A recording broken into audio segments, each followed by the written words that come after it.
What is going on, everyone? This is Scream Truth. Today we are going to be going over what Jagex needs to do better with their own game, according to me and a bunch of other players. I'm going to go ahead and before I even get started say that there are some things I'll talk about in this video that you may not agree with, and there's some areas that I may not have covered that you would like me to cover, and if I get enough of that I'll make a second video. But besides that, I think we could just go ahead and get started. Alright, the first thing I feel that Jagex needs to really focus a little bit more on going into a newer generation of RuneScape is reviving the wilderness. I mean, the wilderness was a massive part of the game. It was the reason why we had giant friend chats, giant clans running around and having giant clan wars in the wilderness, like real clan wars, and that's just an aspect of the game that you can't have back unless you focus on making things like they were at that point in time. Now, I don't really know how that Jagex is going to be able to do this, whether it means that they're going to have to reduce damage or level damage while you're in the wilderness with other players, or if they're just going to have to void abilities altogether in order to make it work. Because really, the evolution of combat and the diversity of these armors, I mean, one of the biggest problems is that the armor scales is just so steep from tier to tier, and that really affects how people can attack each other if they're not wearing the same armor.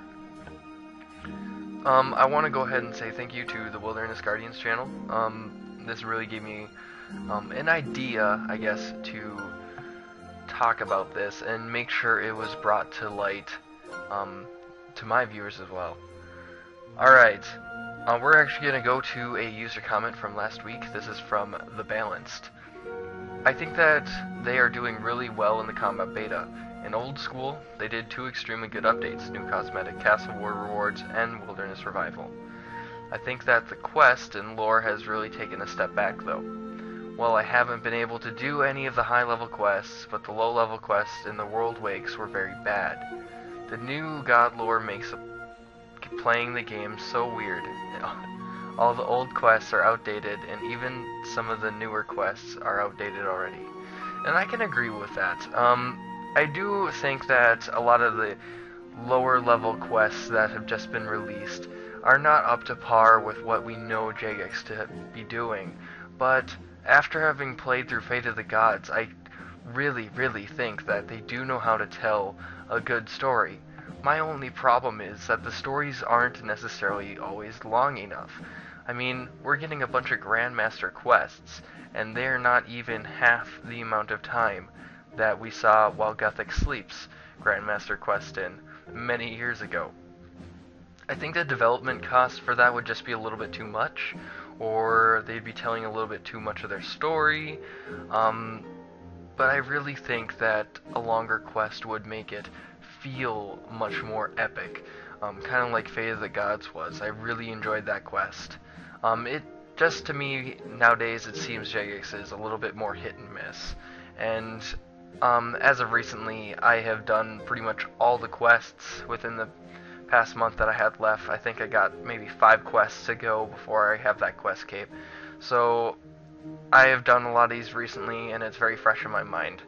I do agree. I do think that the Wilderness Revival was really good for Old School, and this new combat beta is really going to diversify that combat experience in the current game. Alright, so our next area I want to cover is too much power to the players. It seems kind of redundant to be saying, oh, we want to make more decisions in the game, and then all of a sudden be coming back and saying, we have too much power in the game. But really, Jagex, you're kind of relying a little bit too much on the player base to make a bunch of decisions. Now I can see that a lot of people would not like this, but it seems that we have a new power to the players poll every week, and I don't think that's really necessary. I think maybe 3 polls a month would just be fine. We don't need to have like 5, 6, 7 polls. going. That is just a little bit too much. Another thing, I don't think that they're making the combat challenging enough. As I said just recently, I have been through a ton of quests, and it seems like they have not been touched with their combat. I remember in Nomad's Requiem people going through an inventory and maybe even a yak worth of like the best food that they can bring. And when I fought Nomad last week, I went through 5 rocktails. I mean, that's not good. That's not good. It needs to be updated.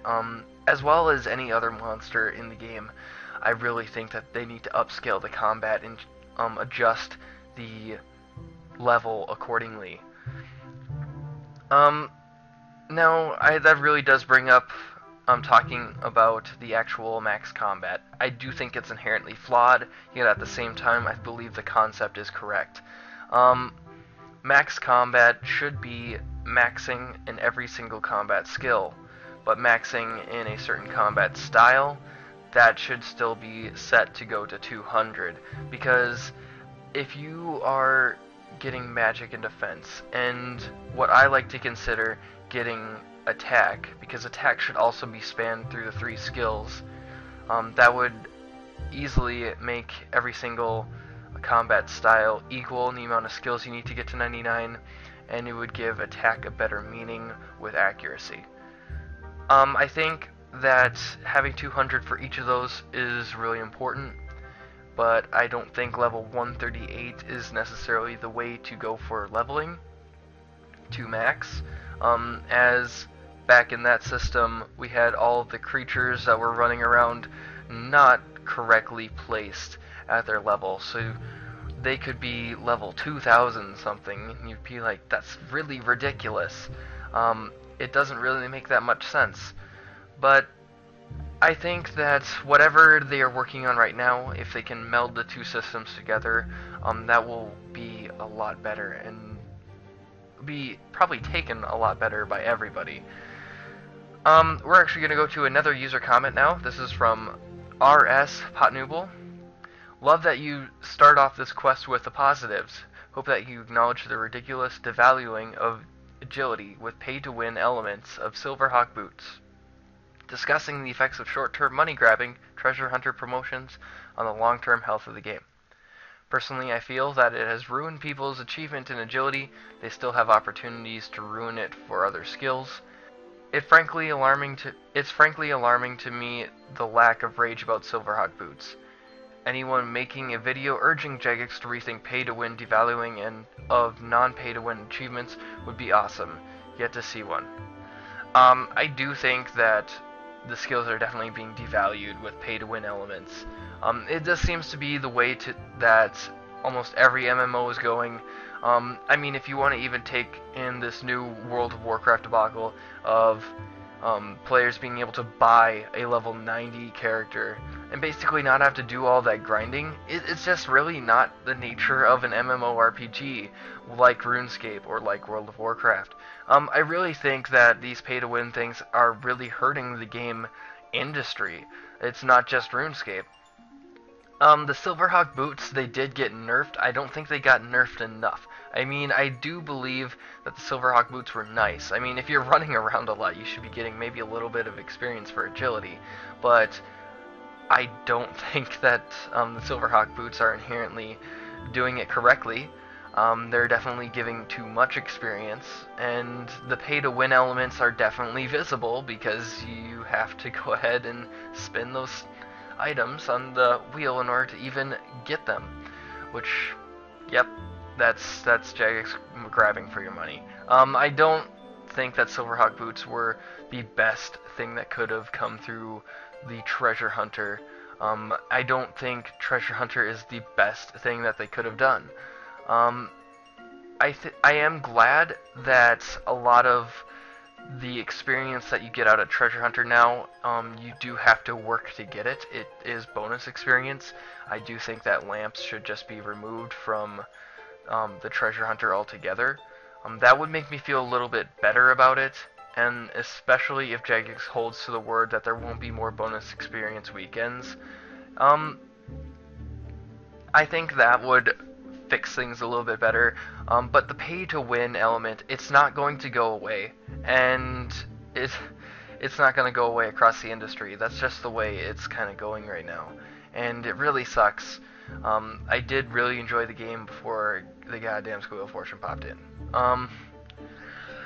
But I think that's pretty much everything I want to cover with the pay-to-win things. I do think it's really hurting the game. I do think it is devaluing, and if there's any way that they can reduce its devaluing, that would be fantastic. And I would definitely love that update. Alright, the next thing is, they're not diversifying the skills.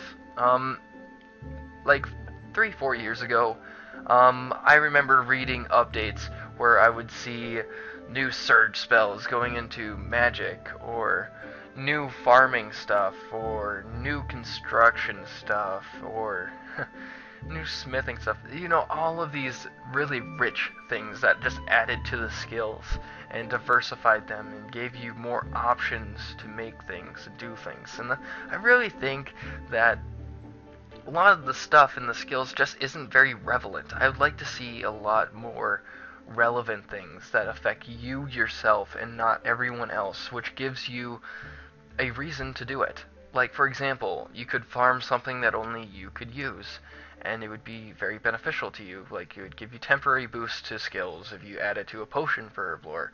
Kind of like they did with the extreme sets, because they're not able to be sold. I think that they could really expand on that concept throughout the skills of RuneScape. One of the last things I want to talk about is that they're not focusing on helping new players. Once again, Wilderness Guardians, thank you for posting that one video where you had a bunch of new friends that had never played RuneScape before, and you went ahead and asked them to try it out, 10 minutes for each game.